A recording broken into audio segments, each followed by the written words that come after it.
पहली एंट्री पर इतना बवाल नहीं करता जितना दूसरी एंट्री पर करता है। यह पुष्पा 2 का ही डायलॉग है और ऐसी ही ये फिल्म भी है। पुष्पा ने पहले बोला था कि वो एक फ्लावर नहीं फायर है, लेकिन अब वो वाइल्ड फायर बन चुका है। पुष्पा 2 में एक चीज कूट कूट कर भरी हुई है और वो है इंटरटेनमेंट, इंटरटेनमेंट और इंटरटेनमेंट। इस फिल्म को देखते हुए दिमाग को पुष्पा की वाइल्ड फायर में डाल दीजिए और घबराइए मत, पुष्पा भाऊ आपके दिमाग को कुछ नहीं होने देंगे। 3 घंटे 20 मिनट बाद दिमाग एकदम कड़क होकर निकलेगा। आपको लॉजिक नहीं लगाना है, बस इंटरटेन होना है। और सिनेमा अगर लॉजिक लगाने का मौके दिए बिना आपको लगभग 3.5 घंटे इंटरटेन करे तो वो कमाल का सिनेमा होता है। और ऐसा सिनेमा इसलिए भी जरूरी है ताकि सिनेमा जिंदा रहे, चलता रहे और फलता फूलता रहे। तो आइए दोस्तों, आज हम एक्सप्लेन करने वाले हैं पुष्पा 2 मूवी को। वीडियो अगर अच्छा लगे तो वीडियो को लाइक करके चैनल को सब्सक्राइब जरूर कीजिएगा ताकि आपको इसी तरह के लेटेस्ट और फ्रेश कंटेंट मिलते रहे। तो फिल्म की शुरुआत होती है जापान से, जहां पर की शिप के द्वारा कुछ अनजान कंटेनर जो है वो जापान आ जाते हैं और उन कंटेनर में लाल चंदन की लकड़ियां भरी हुई थी और साथ ही पुष्पा भाव भी इन्हीं लाल चंदन की लकड़ियों के साथ मौजूद थे। जब जापानियों ने इन्हें देखा तो उन्होंने पुष्पा भाव को उल्टा टांग दिया था, लेकिन जैसे तैसे पुष्पा भाव ने अपने हाथ छुड़ाए और इन जापानियों से फाइट करने लगे। मालूम चलता है कि दरअसल में इन लोगों ने लाल चंदन की लकड़ियां तो अपने पास रखी, लेकिन कई दिनों से पेमेंट नहीं कर रहे थे, जिस वजह से पुष्पा भाव को ही यहाँ पर आना पड़ा। तो यहाँ पर पुष्पा भाव इन लोगों से एक बहुत ही तगड़ी फाइट करता है, लेकिन आखिर में पुष्पा भाव को गोली लग जाती है और वो समुद्र में गिर जाता है। लेकिन तभी मालूम चलता है कि ये महज एक सपना था। तो अब मालूम चलता है कि पुष्पा भाव सिंडिकेट का लीडर बन चुका है और लाल चंदन की लकड़ियों को कहां पर भेजा जाना चाहिए ये सब कुछ पुष्पा डिसाइड करता है। पुष्पा तो पूरी तरह से राज ही कर रहा था, लेकिन उसके बहुत सारे दुश्मन भी हैं। उनमें से पहले नंबर का दुश्मन है भंवर सिंह शेखावत, जो कि आईपीएस है। फिल्म के पहले भाग में पुष्पा ने शेखावत को नंगा दौड़ाया था, तो अपनी बेइज्जती का बदला लेने के लिए शेखावत कुछ भी कर सकता है, इसलिए वो एक प्लान बनाता है। जब पुष्पा के लड़के जंगल में जाकर लाल चंदन की लकड़ियों को काटने जाते हैं तो यहाँ पर भंवर सिंह शेखावत भी मजदूर के रूप में उनके साथ मिल जाता है और जब वो वहां पहुंचा तो इन सभी को प्लान बनाकर अरेस्ट कर लिया था, क्योंकि लाल चंदन की तस्करी में हमेशा पुष्पा बच जाया करता था क्योंकि उनके पास कोई भी सबूत नहीं थे। शेखावत इन मजदूरों को बुरी तरह से मारता है और इन सभी 230 मजदूरों को जेल में डाल देता है। जिसके बाद एंट्री होती है पुष्पा भाव की, जो कि पुलिस स्टेशन पहुंचते हैं, लेकिन वहां पर शेखावत मौजूद नहीं था, लेकिन कुछ इंस्पेक्टर मौजूद थे। यहाँ पर पुष्पा भाव सारे मजदूरों को लेने के लिए नहीं आए थे, बल्कि सिर्फ और सिर्फ सीनू को लेने के लिए आए थे, क्योंकि आज उसकी शादी है। जब पुष्पा यहाँ से सीनू को ले जाने लगा तो उसने देखा कि सीनू के ऊपर बहुत सारे चोट के निशान हैं। जब उसने अपने सारे मजदूरों को देखा तो उसका दिमाग खराब हो गया, क्योंकि पुष्पा के सारे मजदूरों को शेखावत ने जंगल में बुरी तरह से मारा पीटा था, जिस वजह से वो बुरी तरह से इंजर्ड थे। ये देखकर पुष्पा भाव पुलिस इंस्पेक्टर से कहता है कि इन लोगों पर शेखावत सर ने हाथ उठाया है, इसका मतलब कि आपने पुष्पा के ऊपर हाथ उठाया है, इसलिए वो यहाँ से इन सभी को लेकर जा रहा है। ये देखकर इंस्पेक्टर और बाकी पुलिस वाले कहते हैं कि अगर आप इन सभी लोगों को लेकर चले जाएंगे तो साथ ही हमारी नौकरी भी चली जाएगी।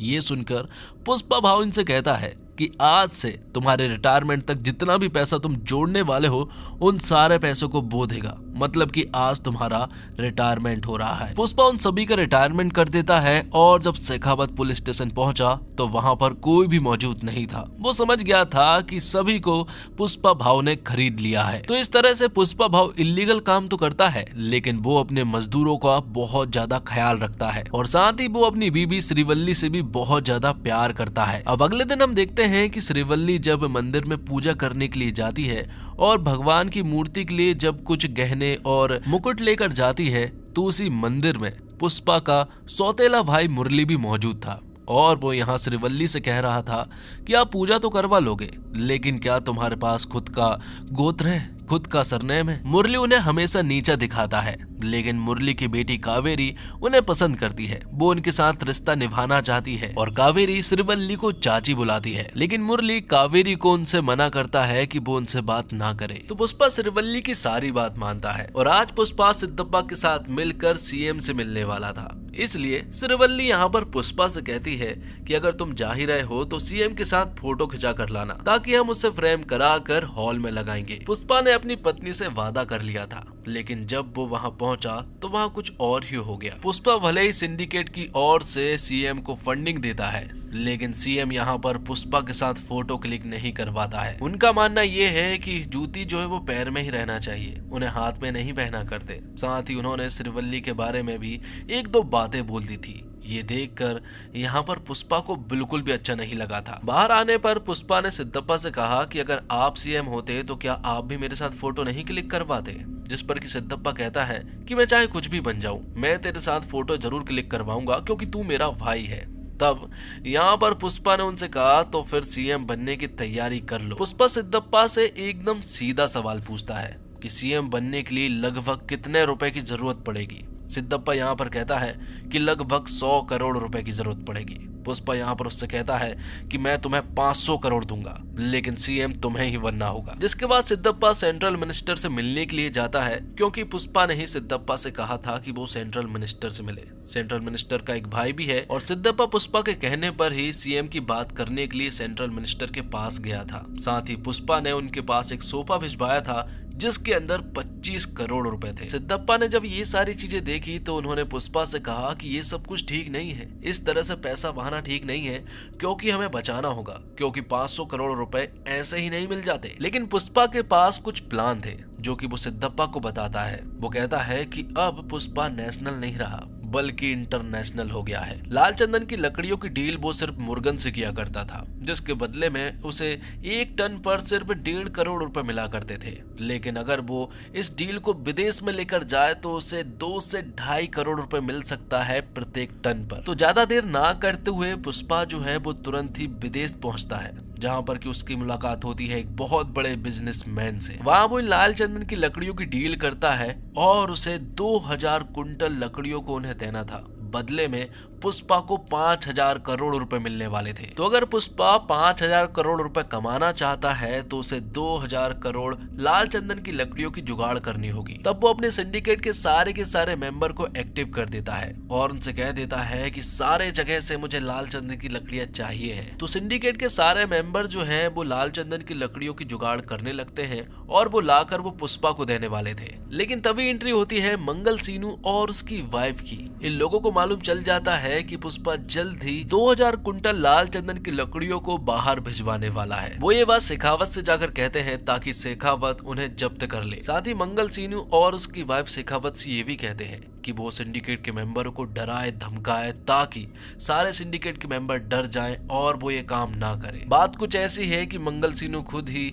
सिंडिकेट का प्रेसिडेंट बनना चाहता है। तो भंवर सिंह को जब ये बात मालूम चली तो उसने सारे चेक पोस्ट पर नाकाबंदी करवा दी। तभी चेक पोस्ट पर एक लाल चंदन से भरा ट्रक पहुंचा। शेखावत वहां पहुंचा और इस बार उसने बिल्कुल भी रहम नहीं की और उस सारे के सारे ट्रक को उसने जला दिया था। साथ ही सिंडिकेट का मेंबर जब यहाँ पर पहुंचा तो यहाँ पर भंवर सिंह ने उसे मौत के घाट उतार दिया था, जबकि मंगल सीनू चाह रहा था कि बस वो उसे डराए धमकाए। लेकिन भंवर सिंह कहता है कि उसका डराने का अंदाज थोड़ा अलग है। अगर मैंने इसे मार दिया है तो सिंडिकेट के बाकी मेंबर भी स्मगलिंग करने से डर जाएंगे। तो जो सिंडिकेट का मेंबर मारा गया है उसकी श्रद्धांजलि पर सभी लोग पहुंचे, सिर्फ और सिर्फ पुष्पा को छोड़कर। लेकिन तभी मंगल सीनू और यहीं के कुछ लोग जो हैं वो सिद्धप्पा से कहने लगते हैं कि अगर पुष्पा और भंवर सिंह के बीच में दोस्ती नहीं हुई तो वो ऐसे ही लोगों को मारता रहेगा और अगर ऐसा ही चलता रहेगा तो फिर पुष्पा को प्रेसिडेंट से हटा देना चाहिए। लेकिन सिद्धप्पा ये होने नहीं दे सकता,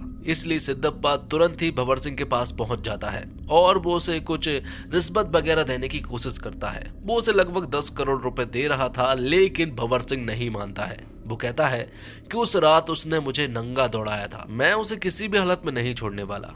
तभी यहाँ पर सिद्धप्पा कहता है कि अगर वो तुमसे माफी मांग ले और सभी के सामने सॉरी कह दे, क्या तुम तब उसे माफ कर पाओगे?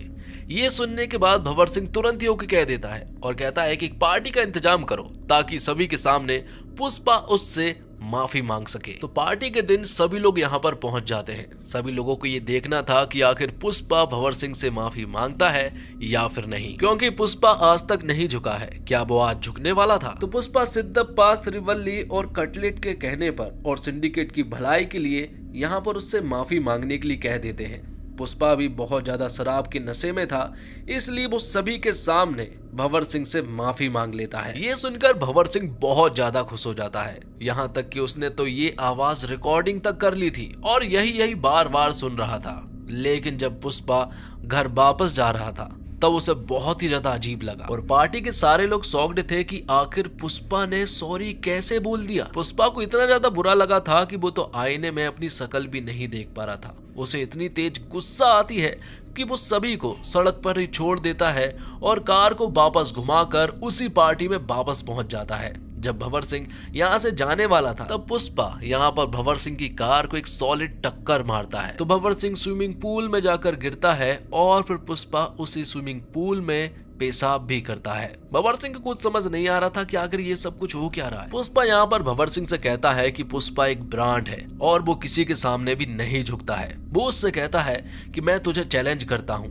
2000 कुंटल लाल चंदन की लकड़ियों को वो देश से बाहर भेज कर रहेगा। अगर वो ये नहीं कर पाया और अगर तेरे हाथ एक लकड़ी भी हाथ लग गई तो मैं जिंदगी भर मजदूरी करूंगा। ये सुनने के बाद भंवर सिंह को भी गुस्सा आ जाता है। वो उसके चैलेंज को एक्सेप्ट करता है और सारे के सारे चेक पोस्ट पर जहां से भी गाड़ियां गुजरती हैं उन सारे चेक पोस्ट को भंवर सिंह पूरी तरह से बंद कर देता है। लेकिन तभी भंवर सिंह ने देखा कि जो ब्रिज है उसके नीचे जो नदी है वो पूरी तरह से सूखी है, क्योंकि गर्मियों का दिन था। वो समझ गया था कि पुष्पा जरूर इन्हीं नदियों के द्वारा अपने ट्रक को निकालने वाला था। उसका शक एकदम सही निकला था, क्योंकि पुष्पा के सारे लाल चंदन के ट्रक जो है वो नदियों के द्वारा ही बाहर जा रहे थे। तो पुलिस की जीप इन्हें कई बार पकड़ने की कोशिश करती है लेकिन वो नहीं पकड़ पाते हैं। लेकिन आखिर में भंवर सिंह जो है वो इनके ट्रक के सामने आ जाता है और एक बड़ी सी शॉट गन लेकर इनके ऊपर फायरिंग करता है। तभी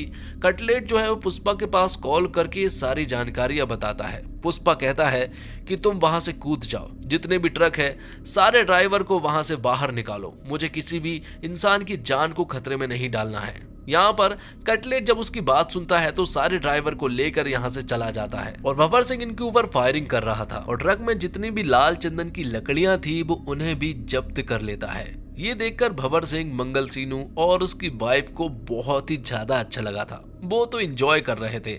मीडिया के सामने उन्होंने सारी बात कह भी दी थी कि ये सारी लाल चंदन की लकड़ियां पुष्पा की है। लेकिन थोड़ी देर के बाद मालूम चला कि वो सारी लाल चंदन की लकड़ियां नॉर्मल लकड़ियां हैं, मतलब कि यहाँ पर भंवर सिंह फूल बन गया था। पुष्पा ने उसके पास एक फूल भी भेजा था, लेकिन भंवर सिंह कहता है कि मैं अकेला फूल नहीं बना हूँ, बल्कि मंगल सीनू और उसकी वाइफ भी फूल बनी है, मतलब कि हम तीनों ही फूल बने हैं। पुष्पा यहाँ उससे कहता है कि पुष्पा नाम सुन के फ्लावर समझे क्या?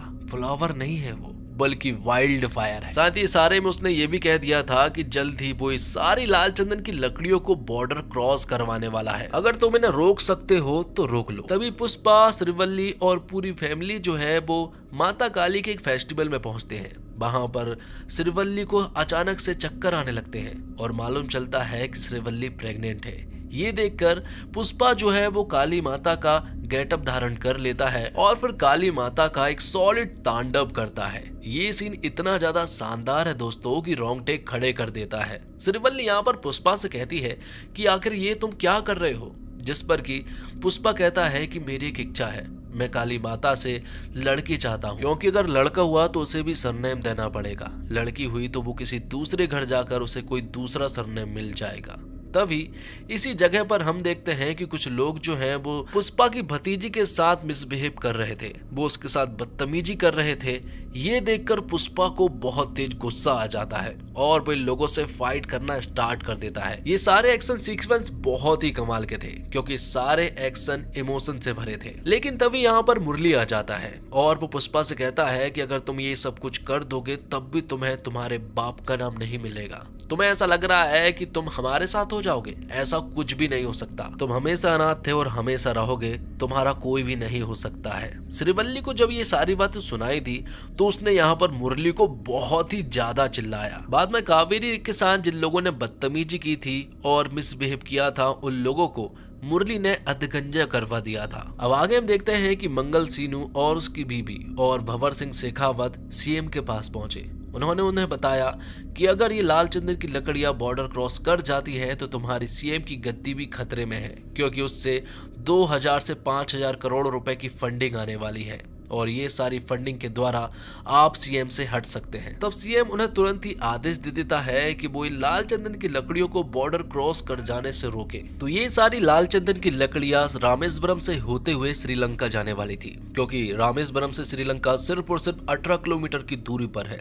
तब भंवर सिंह शेखावत यहाँ पर पहुंच तो जाता है, लेकिन वो लाल चंदन की लकड़ियों को पकड़ नहीं पाता है, क्योंकि ये सारी शिप के नीचे मौजूद थी, जिस वजह से भंवर सिंह शेखावत इनका पीछा भी करता है, लेकिन वो उन्हें नहीं पकड़ पाता है। तो माल डिलीवर हो जाने के बाद बहुत सारा पैसा आता है। इन सारे पैसों को देखकर पुष्पा खुश हो जाता है। इन सभी पैसों को एमएलए के लिए सारे सोफे के अंदर भरा जाता है और सारे सोफों को एमएलए के पास भेज दिया जाता है। मतलब कि सारे के सारे एमएलए अब पुष्पा ने खरीद लिए थे। तो भंवर सिंह शेखावत का अब बहुत ही ज्यादा बुरा हाल था, क्योंकि अब उसके हाथ में कुछ भी नहीं था। अब तो उसका ट्रांसफर होना भी एकदम तय है, क्योंकि अब उनके पास सरकार भी नहीं रहेगी, सरकार भी पुष्पा की हो जाएगी। तो भंवर सिंह के पास जो नकली लाल चंदन की लकड़ियां हैं वो उनमें आग लगा देता है, और उसने काफी शराब पी हुई थी तो वो वहीं पर रुक जाता है, जिससे कि ब्लास्ट हो जाता है और भंवर सिंह शेखावत मारा जाता है। हालांकि उसकी डेड बॉडी को बताया नहीं गया और ना ही ये बताया गया कि वो मारा गया है। और फिर कुछ दिनों के बाद हम देखते हैं कि सीएम अब बदले जा चुके हैं। अब सीएम सिद्धप्पा बन चुका था सिर्फ और सिर्फ पुष्पा की वजह से, क्योंकि उसने सारे एमएलए खरीद लिए थे। और जैसा कि पुष्पा ने वादा किया था कि 24 जुलाई को उसके घर पर सीएम खुद आएंगे और वो उसके साथ खाना भी खाएंगे और फोटो भी खिंचाएंगे। तो आज 24 जुलाई थी, सिद्धप्पा यहाँ आता है, फोटो खिंचाता है और सिद्धप्पा श्रीवल्ली से कहता है कि तुम्हारी एक फोटो की वजह से मैं सीएम बना हूँ। और पुष्पा ने आज का दिन इसलिए सिलेक्ट किया क्योंकि आज श्रीवल्ली का जन्मदिन था, इसलिए यहाँ पर एक छोटा सा सेलिब्रेशन होता है, सभी लोग इसे सेलिब्रेट करते हैं। तो भले ही सिद्धप्पा सीएम जरूर बन चुका था, लेकिन पूरे राज्य पर पुष्पा राज कर रहा था। सभी लोग उसे बहुत ज्यादा मानने पूजने लगे थे। और फिर एक दिन पुष्पा की भाभी मतलब कि मुरली की पत्नी जो है वो पुष्पा के घर आती है। वो उन्हें बताती है कि कावेरी को कुछ लोगों ने किडनैप कर लिया है और वो बदले में 2 करोड़ रुपए मांग रहे हैं, और अगर उन्हें नहीं दिए तो वो कावेरी को मार डालेंगे। ये बात जब पुष्पा को मालूम चली तो वो पहले तो न्यूज चैनल वालों के पास गया। वहां लाइव आकर उसने उन लोगों से कहा कि अगर मेरी भतीजी कावेरी को कुछ भी हुआ तो वो उन्हें रप्पा रप्पा करके जान से मार डालेगा। उनके पास सिर्फ और सिर्फ 1 घंटा है,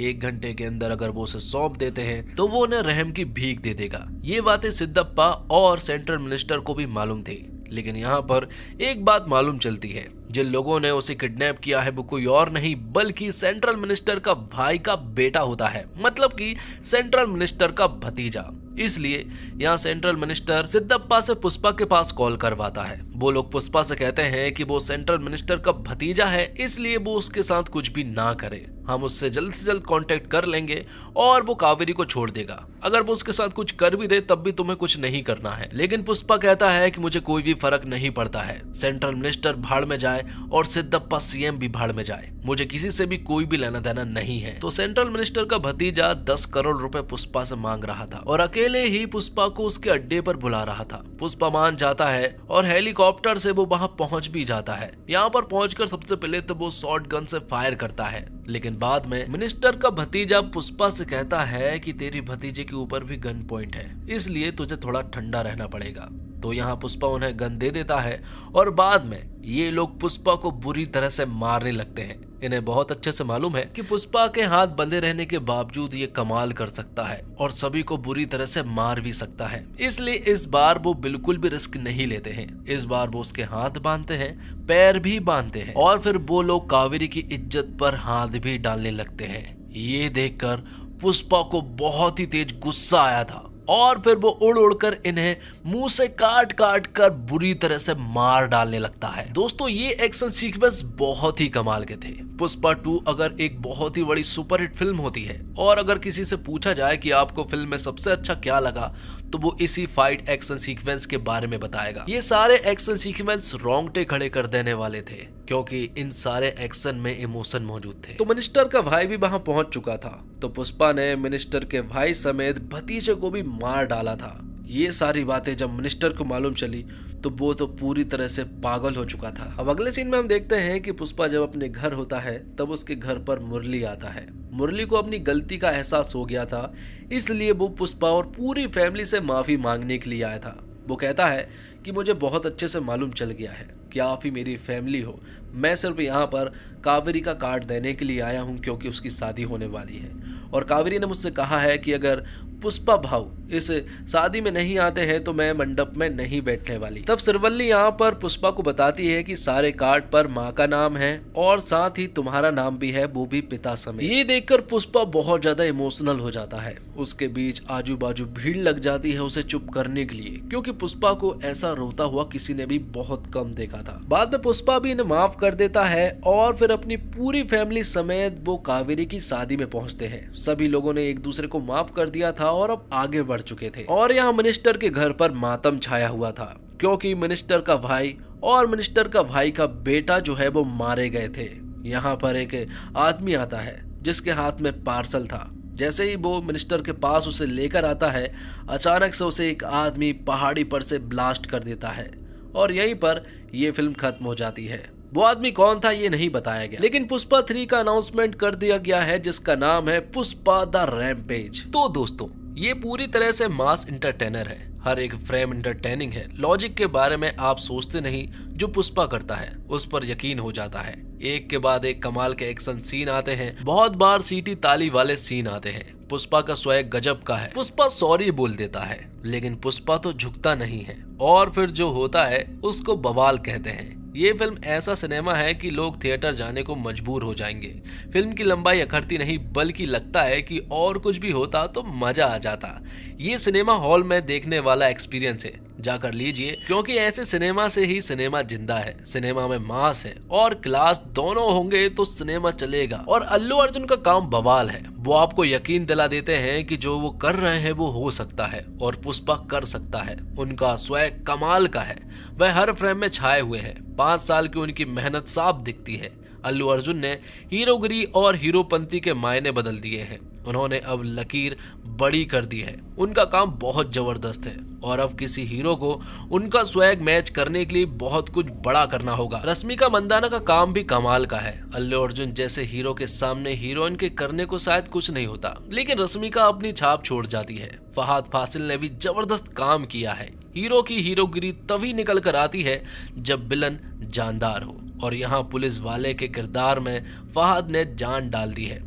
जगदीश प्रताप भंडारी का काम अच्छा है। जगपति बाबू ने भी अच्छा काम किया है और सुकुमार की राइटिंग और डायरेक्शन दोनों शानदार हैं। उन्होंने एक ही चीज पर फोकस किया, स्वैग और इंटरटेनमेंट, और वो कामयाब रहे। वो जो बनाना चाहते हैं उससे भटके नहीं, यही उनकी कामयाबी है। एक के बाद एक कमाल के सीन डाले ताकि एक सीन देखकर दर्शक हैरान हो और सांस ले, उससे पहले दूसरा कमाल का सीन आ जाए। और डायरेक्टर सुकुमार ने पुष्पा 1 द राइज में अपने हीरो के बिहेवियर, उसके तौर तरीके और एटीट्यूड का पूरा सेटअप कर दिया था। पुष्पा 2 में ये बात अच्छी है कि ये हीरो के ट्रीटमेंट को उसकी ओरिजिनल बनावट के हिसाब से आगे बढ़ती है। तो दोस्तों इसी के साथ ये वीडियो यहीं पर समाप्त होता है। उम्मीद करता हूँ आपको वीडियो पसंद आई होगी। वीडियो पसंद आई हो तो वीडियो को लाइक करके चैनल को सब्सक्राइब जरूर कीजिएगा, ताकि आपको इसी तरह के लेटेस्ट और फ्रेश कंटेंट मिलते रहे। मिलते हैं और कमाल की वीडियो के साथ, तब तक के लिए आप हमारे चैनल के साथ बने रहिए। धन्यवाद। जय हिंद, जय भारत, जय श्री राम।